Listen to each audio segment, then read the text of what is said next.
তোমরা যারা already জিডিএসে application করেছো, গ্রামীণ ডাক সেবকে অ্যাপ্লিকেশন করেছো, বা তোমরা যারা অ্যাপ্লিকেশন করবে ভাবছো, তোমরা কিন্তু যারা অ্যাপ্লিকেশন করেছো তোমরা কিন্তু বুঝতে পারছো না যে তোমরা কি সত্যি এখানে জবটা পাবে। তোমাদের নম্বর রয়েছে 90% প্লাস রয়েছে অনেকের, বা অনেকের একটু কম রয়েছে, তোমরা তো আধা সেরেই দিয়েছো। তোমরা শুধু ভাবছো আমরা অ্যাপ্লিকেশনটা করেছি, আমাদের তো 65-70%-এর মতো নম্বর রয়েছে, এই নম্বরে তো জব হবে না। দুই শ্রেণী যারা আবেদন করেছে অলরেডি তারা কিন্তু এটা চিন্তা ভাবনা করছে। আরেক শ্রেণীর ছেলে মেয়ে আছে যারা এখনও আবেদন করেইনি, তারা ভাবছে আবেদনটা করবো কি না, আমাদের একদমই কম নম্বর রয়েছে, 60%-এর প্লাসের মতো নম্বর রয়েছে।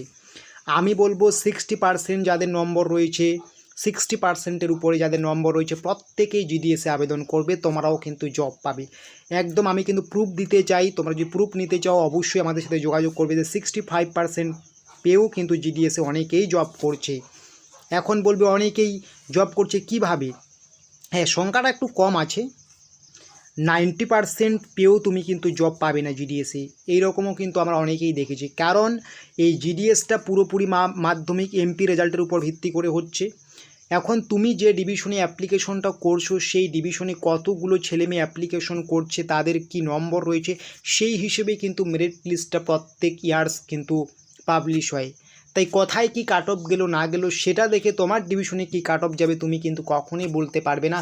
এবং প্রত্যেক বছর যে কাট অফ গিয়েছিল এবারেও সেই কাট অফ যাবে এরকম কিন্তু না। অনেক ভালো স্টুডেন্ট আছে তারা জিডিএস পছন্দ করে না, তারা কিন্তু অনেকেই ডক্টর, ইঞ্জিনিয়ার এই সমস্ত লাইনে চলে যায়, তারা বেশি বেশি করে মাধ্যমিকে নম্বর পায়, ঠিক আছে। তাই সেই হিসেবে কখনই বলা যাবে না যে জিডিএসে শুধুমাত্র 95-96% হলেই তোমাদের কিন্তু জবটা হয়, তাই না।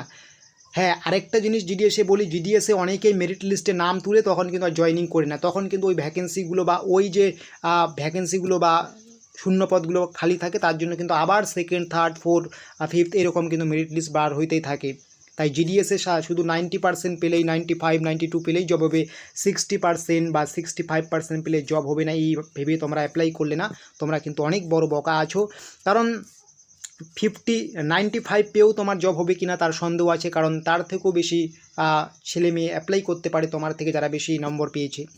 এবং দেখা গেলো তুমি যে ডিভিশনে অ্যাপ্লিকেশন করেছো সেখানে 65-এ তোমার কাট অফ ক্লিয়ার হয়ে গেলো, তোমার যেমন তুমি SC/ST সার্টিফিকেট যদি তোমার থেকে থাকে, কেন? কারণ সেই ডিভিশনে সেরকম ছেলে মেয়ে অ্যাপ্লিকেশন করেনি, দেখা গেলো জেনারেলদের কাট অফ গিয়েছিলো 85, হতেই পারে, তাই না।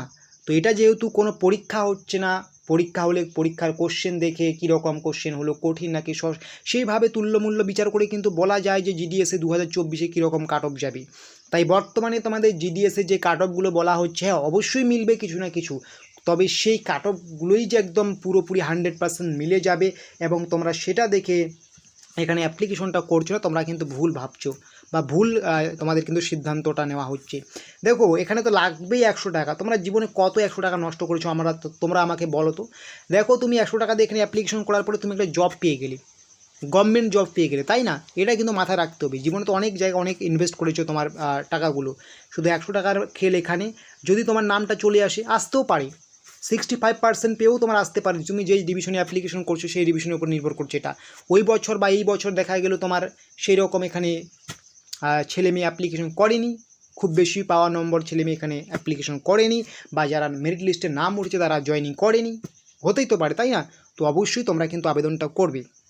আজকের এই ভিডিওর মূল উদ্দেশ্যটাই হচ্ছে তোমাদের যাদের একটু কম নাম্বার রয়েছে, 65% থেকে 85 বা তার মধ্যে রয়েছে, তোমরা কিন্তু কখনোই আশা সেরে দেবে না, তোমরাও কিন্তু আবেদন করবে প্রত্যেকে জিডিএসে, তোমাদেরও কিন্তু একটা পাওয়ার সম্ভাবনা থাকছেই।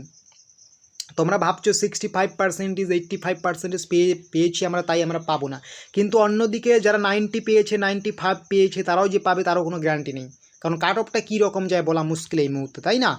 তো এগুলো কিন্তু মাথায় রাখবে প্রত্যেকেই। আমি বলবো আমার ব্যক্তিগত অভিজ্ঞতা থেকে বা আমার ব্যক্তিগত মতামত আমি তোমাদেরকে জানালাম যে 65 থেকে নম্বর যদি থেকে থাকে তোমরা কিন্তু অবশ্যই আবেদন করবে, তোমাদেরও কিন্তু এখানে জব হতে পারে। কখনই 65%-এ জব হবে না এই কথাটা বলা কিন্তু বোকামি, আশা করি বুঝতে পেরেছো।